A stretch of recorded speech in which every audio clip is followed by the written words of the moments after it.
வணக்கம். இன்றைய முக்கிய செய்திகள். புதுச்சேரி அமைச்சரவைக்கு புதிய அமைச்சராக திரு ஜான்குமார் அவர்கள் இன்று பதவியேற்றுக் கொண்டார். புதுவையில் முதல்வர் ரங்கசாமி தலைமையில் என்ஆர் காங்கிரஸ் பாஜக கூட்டணி ஆட்சி நடந்து வருகிறது. இந்த நிலையில் கடந்த மாதம் 27ஆம் தேதி பாஜக அமைச்சர் சாய் சரவணன் குமார் தனது பதவியை ராஜினாமா செய்தார். அதே நாளில் நியமன எம்எல்ஏக்களாக இருந்த வெங்கடேசன், ராமலிங்கம், அசோக் பாபு ஆகியோரும் தங்களது பதவிகளை ராஜினாமா செய்தனர். இதையடுத்து பாஜக தரப்பில் காமராஜர் நகர் தொகுதியில் போட்டியிட்டு வெற்றி பெற்ற எம்எல்ஏ ஜான்குமாருக்கு அமைச்சர் பதவி வழங்க பரிந்துரை செய்யப்பட்டது. அதேபோல நியமன எம்எல்ஏக்களாக தீப்பாய்ந்தான், காரைக்காலை சேர்ந்த ராஜசேகர், செல்வம் ஆகியோர் பரிந்துரை செய்யப்பட்டனர். இதையடுத்து இன்று மதியம் புதுவை சட்டப்பேரவையில் உள்ள பேரவைத் தலைவர் அறையில் நியமன எம்எல்ஏக்கள் பதவியேற்பு விழா நடந்தது.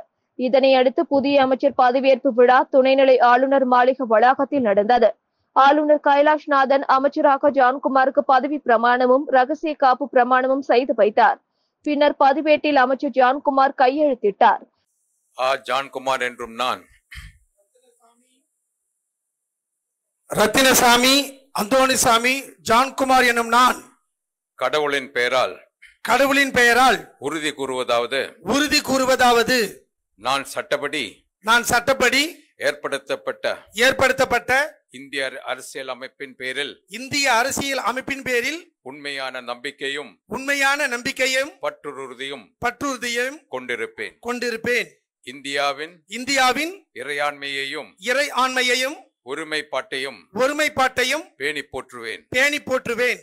இந்திய ஒன்றியத்தின் புதுச்சேரி ஆட்சி பரப்பின் அமைச்சர் என்ற வகையில் என்னுடைய கடமைகளை உண்மையாகவும் மனசான்றின்படியும் ஆற்றுவேன். அரசியல் அமைப்பிற்கும் சட்டத்திற்கும் இணங்க எத்திரத்தவருக்கும் அச்சமோ அணுக்கமோ இன்றியும் வெறுப்போ இன்றியும் முறை வழங்குவேன். ஜான்குமார் என்னும் நான் ரத்தினசாமி சூசை அந்தோணிசாமி ஜான்குமார் எனும் நான் கடவுளின் பெயரால் உறுதி கூறுவதாவது நான் நேர்முகமாகவோ அல்லது மறைமுகமாகவோ ஒருவருக்கோ அல்லது பலருக்கோ இந்திய ஒன்றியத்தின் புதுச்சேரி ஆட்சி பரப்பின் அமைச்சர் என்ற முறையில் என் கவனத்திற்கு கொண்டு வரப்படும் அல்லது எனக்கு தெரிய வரும் எந்த செய்தியையும் மேற்கூறிய அமைச்சர் என்ற வகையில் என்னுடைய கடமைகளை முறையாக ஆற்றுவதற்கு தேவைப்பட்டாலன்றி தெரிவிக்கவோ அல்லது வெளிப்படுத்தவே மாட்டேன் என உறுதியளிக்கிறேன்.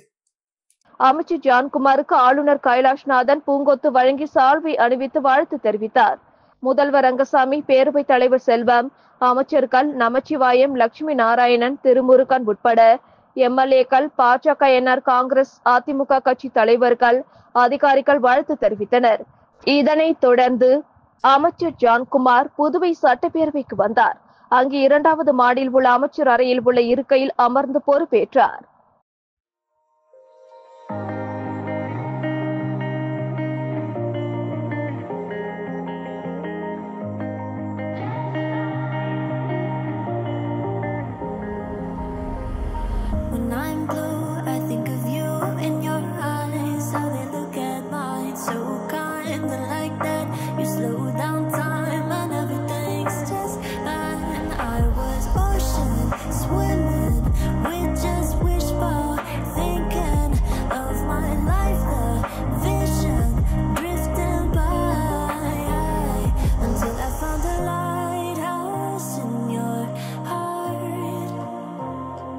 Shining like a beacon of bright stars. How did life go on and fly until I found the lighthouse guiding me out the dark.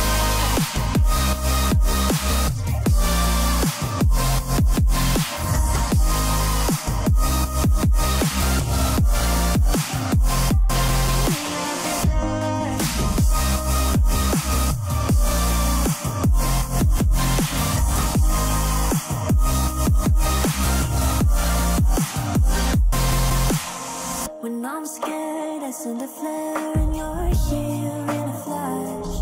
When I ask, oh dear love, where did we come from? You say that like the sun.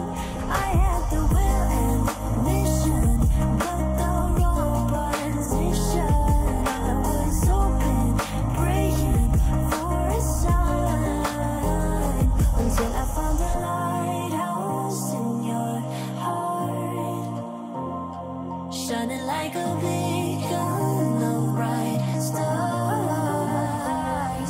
How did life go wandering far, until I found a lighthouse in your heart, guiding me out the dark.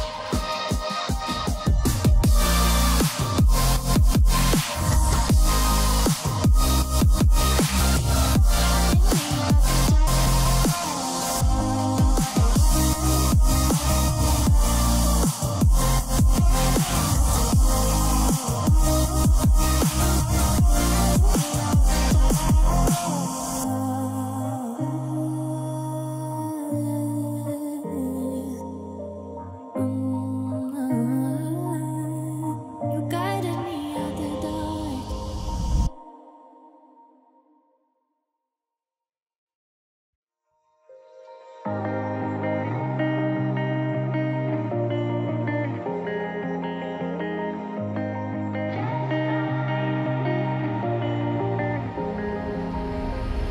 When I'm blue, I think of you in your eyes, how they look at mine, so kinda like that.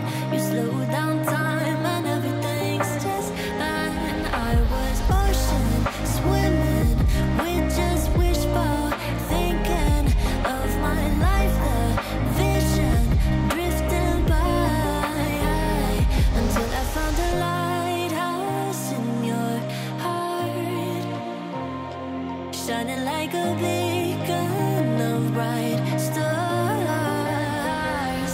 How did life go wandering far, until I found a lighthouse in your heart, guiding me out the dark.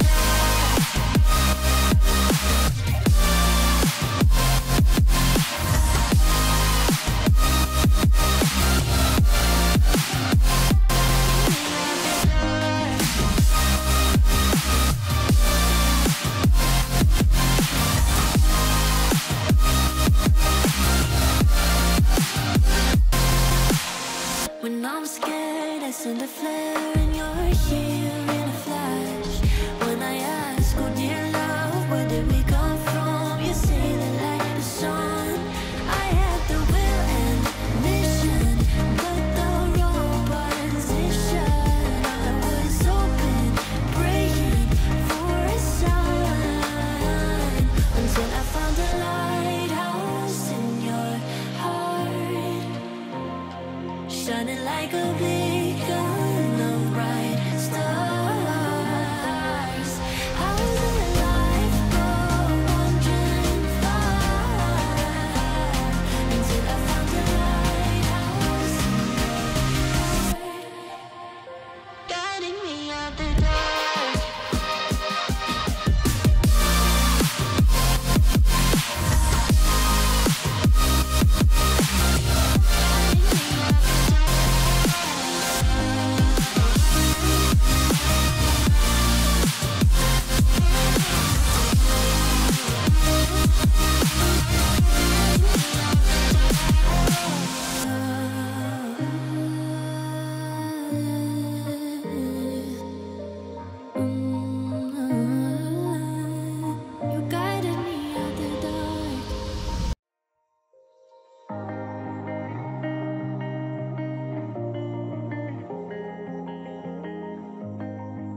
how they look at mine. So kind and like that, you slow down time and everything's just fine. I was ocean swimming with just wishbone thinking of my life, the vision drifting by until I found a lighthouse in your heart, shining like a beacon of bright stars.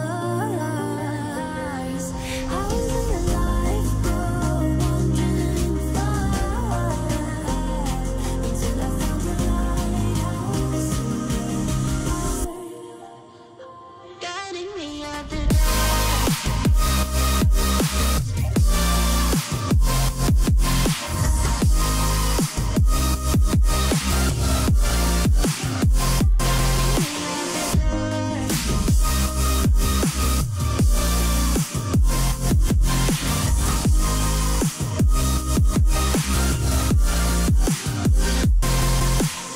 When I'm scared, I send a flare and you're here in a flash. When I ask, oh dear love, where did we come from? You say that like the sun, I had the will and mission, but the wrong position. I was hoping, praying for a sign until I found a lighthouse in your heart, shining like a beacon of bright stars. How did your life go wandering far?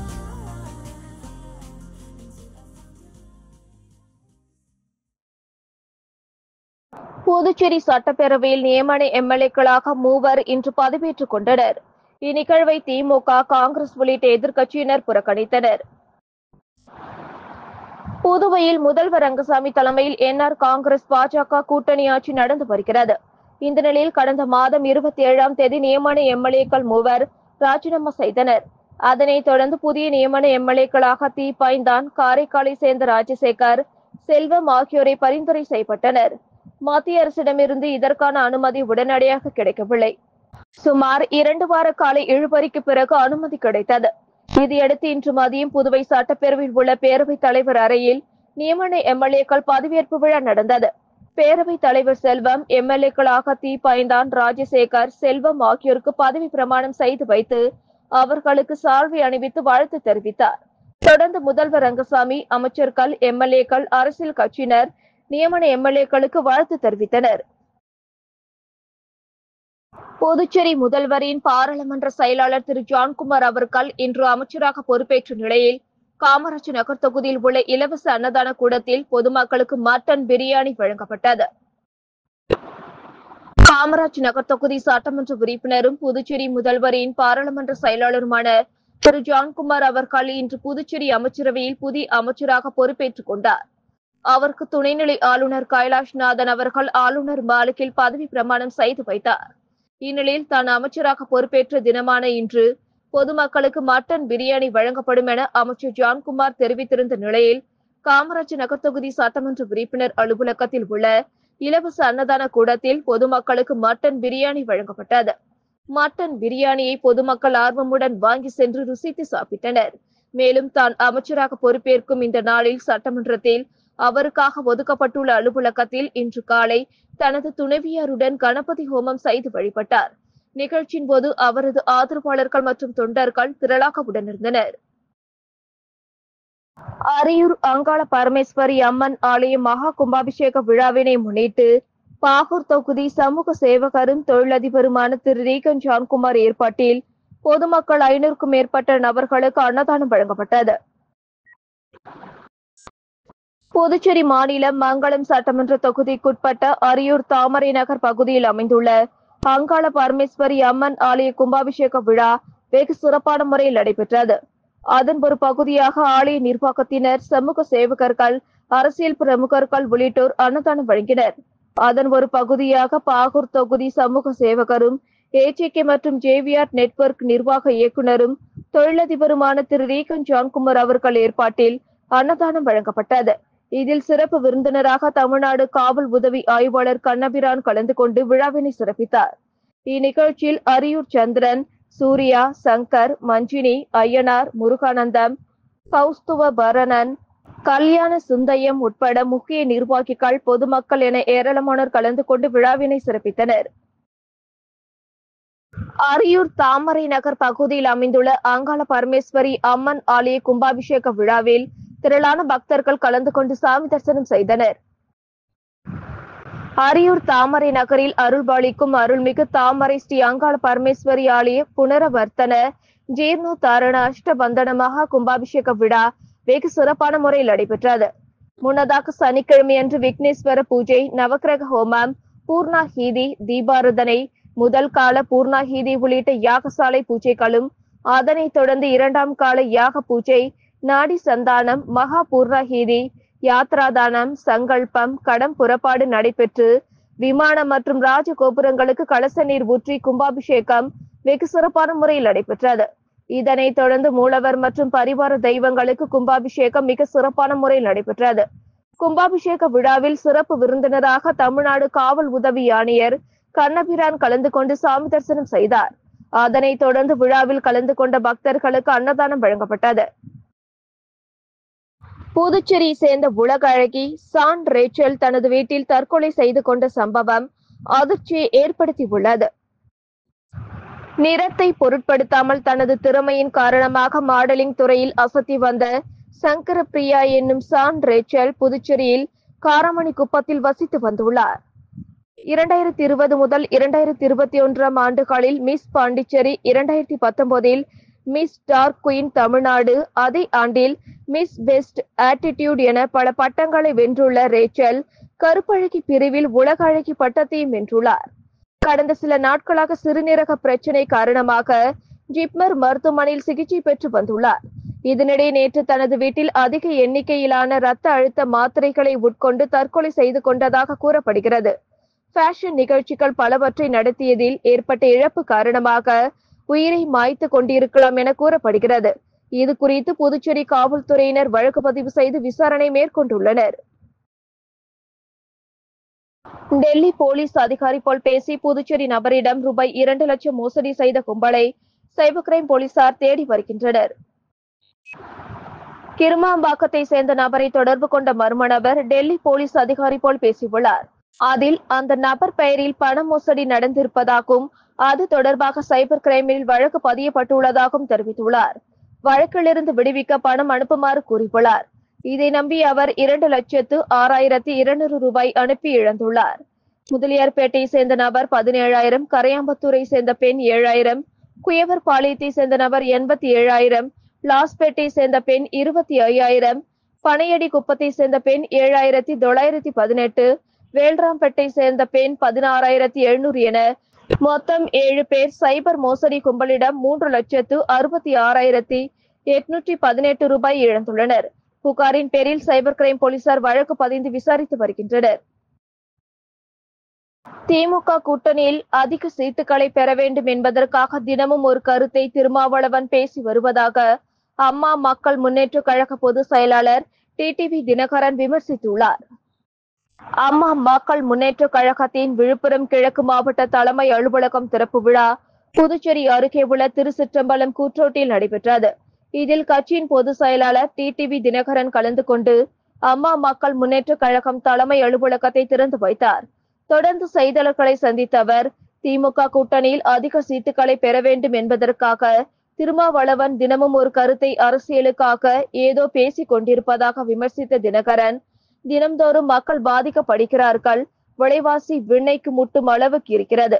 தேசிய ஜனநாயக கூட்டணி வலுப்பெற்று வருவதை கண்டு திமுகவினர் அச்சப்படுகிறார்கள். மக்கள் விரோத ஆட்சி விரைவில் முடிவுக்கு வரும். கடந்த 4 ஆண்டுகளில் ரவுடிகள் சாம்ராஜ்யம் கொடிகட்டி பறக்கிறது. இதுவரை 25 லாக்அப் மரணம் ஏற்பட்டுள்ளது என்று தெரிவித்த அவர், தமிழகத்தில் நடக்கும் லாக்அப் மரணங்களை கண்டித்து எதிர்க்கட்சிகள் போராட்டம் நடத்தி வருவதாகவும் குறிப்பிட்டார். திருபுவனை சட்டமன்ற தொகுதிக்குட்பட்ட செல்லிப்பட்டு பகுதியில் சிமெண்ட் சாலை அமைக்கும் பணிக்கான பூமி பூஜையை அங்காளன் எம்எல்ஏ தொடங்கி வைத்தார். புதுச்சேரி அரசு ஆதி திராவிடர் நல மற்றும் பழங்குடியினர் நலத்துறை பரிந்துரையின் மூலம் ஆதி திராவிடர் மற்றும் பழங்குடியினர் மேம்பாட்டு வரைநிலை கழகத்தின் சார்பாக திருபுவனை சட்டமன்ற தொகுதிக்குட்பட்ட ஆதிதிராவிடர் வசிக்கும் செல்லிப்பட்டு காலனி முத்துக்குமரன் நகர் வீதிகளுக்கு சிமெண்ட் சாலை அமைக்கும் பணிக்கான பூமி பூஜை ரூபாய் 36,70,000 மதிப்பீட்டில் நடைபெற்றது. இதில் திருபுவனை தொகுதியின் சட்டமன்ற உறுப்பினர் அங்காளன் கலந்து கொண்டு விழாவிற்கு தலைமை தாங்கி பூமி பூஜை செய்து பணியினை தொடங்கி வைத்தார். இந்நிகழ்ச்சியில் ஆதிதிராவிடர் நல மற்றும் பழங்குடியினர் நலத்துறை இயக்குநர் இளங்கோவன், புதுச்சேரி ஆதிதிராவிடர் மற்றும் பழங்குடியினர் மேம்பாட்டு வரைநிலை கழகத்தின் மேலாண் இயக்குநர் சிவகுமார், செயற்பொறியாளர் பக்தவச்சலம், இளநிலை பொறியாளர்கள் திருவருட் செல்வன், முரளிதரன், ஒப்பந்ததாரர் மற்றும் ஊர் பொதுமக்கள், சட்டமன்ற உறுப்பினரின் ஆதரவாளர்கள் பலர் கலந்து கொண்டனர். தொடர் கனமழையால் புதுச்சேரி பிராந்தியமான ஏனாமிற்கு வெள்ள அபாய எச்சரிக்கை விடுக்கப்பட்டுள்ளது. ஆந்திரா, தெலுங்கானா உள்ளிட்ட மாநிலங்களில் தொடர் கனமழை பெய்து வருகிறது. இதனால் ஆந்திர மாநிலத்தின் அருகே உள்ள ஏனாம் பிராந்திய தவனேஸ்வரம் அணை, பத்ராச்சலம் அணை ஆகியவை நிரம்பி உபரி நீர் வெளியேற்றப்பட்டு வருகிறது. 2 அணைகளிலிருந்து வெளியேற்றப்படும் தண்ணீர் கோதாவரி ஆற்றின் வழியாக கடலுக்கு செல்கிறது. இதனால் ஏனாம் கோதாவரி ஆற்றின் குறுக்கே உள்ள பாலயோகி பாலத்தின் கீழ் வெள்ளம் கரை புரண்டு ஓடுகிறது. கோதாவரி ஆற்றில் ஏற்பட்டுள்ள வெள்ளப்பெருக்கு காரணமாக ஏனாமில் வெள்ள அபாய எச்சரிக்கை விடுக்கப்பட்டுள்ளது. தாழ்வான பகுதியில் வசிக்கும் மக்கள் பாதுகாப்பான பகுதிகளுக்கு செல்லும்படி அறிவுறுத்தப்பட்டுள்ளது. புதுச்சேரி பாரதிதாசன் மகளிர் கல்லூரி சென்னாடா சங்கம் சார்பாக நடைபெற்ற தொடர் ஓட்டப்பந்தய போட்டியை கல்லூரி முதல்வர் வீரமோகன் கொடியசைத்து தொடங்கி வைத்தார். பாரதிதாசன் மகளிர் கல்லூரி சென்னாடா சங்கம் சார்பாக தொடர் ஓட்டப்பந்தயம் போட்டி கடற்கரை சாலையில் நடைபெற்றது. புதுவை பாரதிதாசன் மகளிர் கல்லூரி சென்னாடா சங்கமும் விளையாட்டுத்துறையும் இணைந்து நடத்திய இப்போட்டி பாண்டிச்சேரி கடற்கரை சாலை காந்தி திடலில் வைத்து துவக்கப்பட்டது. இப்போட்டியில் சுமார் 200 மாணவிகள் கலந்து கொண்டனர். கல்லூரி முதல்வர் முனைவர் வீரமோகன் கொடியசைத்து துவக்கி வைத்தார். இத்தொடர் ஓட்டப்பந்தயம் பாரதிதாசன் மகளிர் கல்லூரி வளாகத்தில் நிறைவுற்றது. புதுவை எய்ட்ஸ் கட்டுப்பாட்டு சங்கம் அறிவுறுத்தலின்படி ஒவ்வொரு கல்லூரிகளிலும் கல்லூரி அளவிலான போட்டிகள் நடத்தப்பட்டு வருகின்றன. கல்லூரி அளவில் தேர்ந்தெடுக்கப்படும் 10 மாணவர்கள் மாவட்ட அளவிலான போட்டிக்கு தேர்வு செய்யப்படுவர். மாவட்ட அளவில் வெற்றி பெறும் மாணவர்கள் மாநில அளவிலான போட்டிக்கு தேர்வு செய்யப்படுவர். மாநில அளவில் வெற்றி பெறும் மாணவர்கள் தேசிய அளவிலான போட்டிக்கு தேர்வு செய்யப்பட்டு முதல் பரிசு 50,000 என வழங்கப்பட உள்ளது. பாரதிதாசன் மகளிர் கல்லூரியில் நடத்தப்பட்ட இத்தொடர் ஓட்ட பந்தயத்தில் கவி பாரதி, நர்மதா, யோகலட்சுமி ஆகியோர் முறையே முதல் 3 இடத்தை பெற்றுள்ளனர். முதல் 10 இடங்களை பெற்ற மாணவர்களுக்கு கல்லூரி சார்பாக நினைவு பரிசும் காசோலையும் வழங்கி சிறப்பிக்கப்பட்டது. இந்நிகழ்ச்சி ஏற்பாடுகளை பாரதிதாசன் மகளிர் கல்லூரி சென்னாடா சங்கம் ஒருங்கிணைப்பாளர் முனைவர் சந்திரா அவர்களும் விளையாட்டுத்துறை இயக்குனர் முனைவர் தனலட்சுமி அவர்களும் செய்திருந்தனர். பிரான்ஸ் தேசிய தினத்தையொட்டி கடற்கரை சாலையில் உள்ள பிரெஞ்சு போர் வீரர்கள் நினைவிடத்தில் மாவட்ட ஆட்சியர் குலந்துங்கன், புதுச்சேரிக்கான பிரான்ஸ் நாட்டு துணை தூதர் உட்பட அதிகாரிகள் மலர் வளையம் வைத்து மரியாதை செலுத்தினார்கள். பிரான்ஸ் நாட்டில் கடந்த 1789ஆம் ஆண்டு ஜூலை 14ஆம் தேதி மக்கள் புரட்சியின் மூலம் மன்னராட்சியை முடிவுக்கு கொண்டு வந்து மக்களாட்சியை நிறுவினர். இதன் நினைவாக ஆண்டுதோறும் ஜூலை மாதம் 14ஆம் தேதி பிரான்ஸ் தேசிய தினம் கடைபிடிக்கப்பட்டு வருகிறது. அதன்படி புதுச்சேரியில் 236வது பிரான்ஸ் தேசிய தினம் இன்று கடைபிடிக்கப்பட்டது. இதனையொட்டி கடற்கரை சாலையில் உள்ள போர் வீரர் நினைவு தூணில் புதுச்சேரிக்கான பிரான்ஸ் நாட்டு துணை தூதர் ஏடியன் ரோலன் பியக், புதுச்சேரி அரசு சார்பில் மாவட்ட ஆட்சியர் குலந்துங்கன் மலர் வளையம் வைத்து மரியாதை செலுத்தினர். இந்நிகழ்ச்சியில் இந்தியா, பிரான்ஸ் இரு நாட்டு தேசிய கொடிகள் ஏற்றப்பட்டு தேசிய கீதங்கள் இசைக்கப்பட்டன. பாஜக மாநில தலைவரின் சகோதரரும் முன்னாள் சபாநாயகருமான சிவக்கொழுந்து முதலமைச்சர் ரங்கசாமி முன்னிலையில் என்ஆர் காங்கிரஸ் கட்சியில் இணைந்துள்ளது புதுச்சேரி அரசியலில் பரபரப்பை ஏற்படுத்தியுள்ளது. புதுச்சேரி மாநில பாஜக தலைவராக இருப்பவர் வி.பி. ராமலிங்கம். இவரது அண்ணனும் புதுச்சேரியின் முன்னாள் சபாநாயகருமான வி.பி. சிவக்கொழுந்து என்ஆர் காங்கிரஸ் கட்சியில் இணைந்தார். கடந்த ஆட்சியில் முதலமைச்சராக இருந்த நாராயணசாமியின் ஆட்சி கவிழ்ந்தபோது சபாநாயகராக இருந்த சிவக்கொழுந்து கடந்த 4 ஆண்டுகளாக அரசியலில் இருந்து விலகியிருந்த நிலையில் இன்று லாஸ்பேட்டை தொகுதியில் என்ஆர் காங்கிரஸ் கட்சி அலுவலகம் திறந்து முதலமைச்சர் ரங்கசாமி முன்னிலையில் தன்னை என்ஆர் காங்கிரஸ் கட்சியில் இணைத்துக் கொண்டார். தொடர்ந்து லாஸ்பேட்டை பகுதியை சேர்ந்த மக்களுக்கு தையல் மிஷின், குக்கர், புடவை உள்ளிட்ட நலத்திட்ட உதவிகளை வழங்கினார். புதுச்சேரியில் பாஜக என்ஆர் காங்கிரஸ் இடையே சமீப காலமாக கருத்து வேறுபாடு நிலவி வரும் நிலையில் புதுச்சேரி பாஜக மாநில தலைவர் ராமலிங்கத்தின் சகோதரர் சிவக்கொழுந்து என்ஆர் காங்கிரஸ் கட்சியில் இணைந்துள்ளது புதுச்சேரி அரசியலில் பரபரப்பை ஏற்படுத்தியுள்ளது. புதுச்சேரி கிராமப்புற பகுதிகளில் விளையாட்டு மைதானம் அமைத்து தர வலியுறுத்தி 15க்கும் மேற்பட்ட கிராமங்களை சேர்ந்த விளையாட்டு வீரர்கள் மற்றும் பொதுமக்கள் கவன ஈர்ப்பு ஆர்ப்பாட்டத்தில் ஈடுபட்டனர். புதுவை மாநிலம் கிராமப்புற பகுதிகளில் உள்ள விளையாட்டு வீரர்கள் தொடர்ந்து புறக்கணிக்கப்பட்டு வருகின்றனர். திருமாம்பாக்கம் மற்றும் அதன் சுற்றுப்புறங்களில் உள்ள 15க்கும் மேற்பட்ட கிராமங்களில் தகுதி வாய்ந்த பல விளையாட்டு வீரர்கள் இருந்தும் போதிய பயிற்சி பெற அனைத்து வசதிகளுடன் கூடிய விளையாட்டு அரங்கம் இல்லாத காரணத்தால் விளையாட்டு பயிற்சிகள் மேற்கொள்ள முடியாமல் பாதிக்கப்பட்டு வருகின்றனர். இந்த நிலையில் கிருமாம்பாக்கம், பிள்ளையார்குப்பம், பனித்திட்டு, ஈச்சங்காடு, ஆலடிமேடு, நரம்பை, பின்னாச்சிக்குப்பம், ஆதிங்கப்பட்டு, குடியிருப்பு பாளையம், சேலியமேடு, அரங்கனூர் ஆகிய கிராமங்களை சேர்ந்த விளையாட்டு வீரர்கள் விளையாட்டு மைதானம் வேண்டி பல ஆண்டுகளாக போராட்டம் நடத்தியும் கண்டுகொள்ளாத தொகுதியின் சட்டமன்ற உறுப்பினரை கண்டித்தும் கோரிக்கை நிறைவேற்றாத புதுச்சேரி அரசை கண்டித்தும் கவன ஈர்ப்பு போராட்டம் நடத்தினர். கடலூர் சாலை கிருமாம்பாக்கம் பான்லே பூத் அருகே போராட்ட குழு செயலாளர் சுசீந்திரன் தலைமையில் நடைபெற்ற போராட்டத்தில் காங்கிரஸ் பிரமுகர் மோகன்தாஸ், புதுச்சேரி மாநில விளையாட்டு வீரர்கள் நலசங்க தலைவர் கராத்தே வளவன், புதுச்சேரி சட்ட உரிமைகள் கழக தலைவர் தந்தை பிரியன் உள்ளிட்ட 100க்கும் மேற்பட்ட விளையாட்டு வீரர்கள், இளைஞர்கள், பொதுமக்கள் என திரளாக கலந்து கொண்டு கோரிக்கைகளை வலியுறுத்தி கண்டன கோஷங்கள் எழுப்பினார்கள். இத்துடன் செய்திகள் நிறைவடைந்தன. வணக்கம்.